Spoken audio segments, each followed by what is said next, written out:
So yun guys, good morning, God is good all the time. So ngayon guys, pumunta tayo dito sa Palawan Pawn Shop guys. So ano kayang ginagawa natin dito guys? So tapat to ng Bayantel dito sa lungsod ng Sugod no. Ito pala yung trabaho natin guys, mag-deliver tayo ng tubig no. So shout out sa mga lahat ng driver dyan, mag-ingat kayo palagi dahil sa init ng panahon. At tapusin na rin nyo ang video para malaman nyo kung bakit tayo pumunta dito sa Palawan.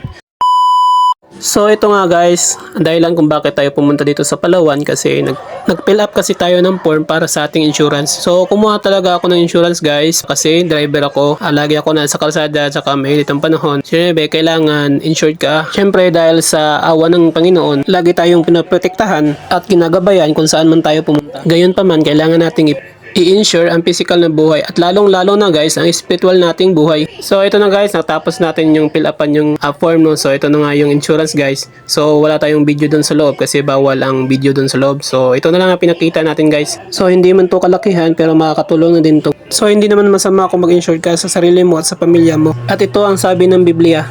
Mangmang ang taong naghahanap lang ng kasiyahan, subalit matalino ang taong naghahanda sa kanyang kamatayan. Sinali ko tong verse to kasi dalawa ang insight ko para dito, physical at spiritual. Sa physical kasi insured ka sa pamilya mo, lalo na hindi natin alam kung ano mangyayari ni sa araw na bukas. Ang importante talaga ang spiritual na buhay dahil hindi naman natatapos sa kamatayan lang ang ating buhay. May isa pang buhay na dapat ating harapin at yun ang paghuhukom. Kung nagawa man nating i-insure nating physical na buhay, lalo nating pag-igihan i-insure ng ating spiritual na buhay dahil ito ang pangalawang buhay na walang hanggan. Kasi dito mo mararanasan ang tunay na kaligayahan at kasiyahan sa iyong buhay. At dito mo rin mararanasan ang sobrang kahirapan pagtitiis na walang hanggan. Kailan ka pa maghahanda kung patay na tayo? Ang dapat natin gawin ay tanggapin natin si Jesucristo na personal na yung tagapagligtas at tumalikod sa masasamang gawa. Alam nating mahirap pero sa awa ng Diyos pakakayanan din natin to at dapat talaga natin sundin dahil ito'y utos na ating Panginoon. Ginawa ko talaga tong video nito para malaman kung ano talaga ang mas importante, ang physical ba o ang spiritual. Okay na insured mo yung physical na buhay dahil ito ay makakatulong sa oras ng kagpipitan.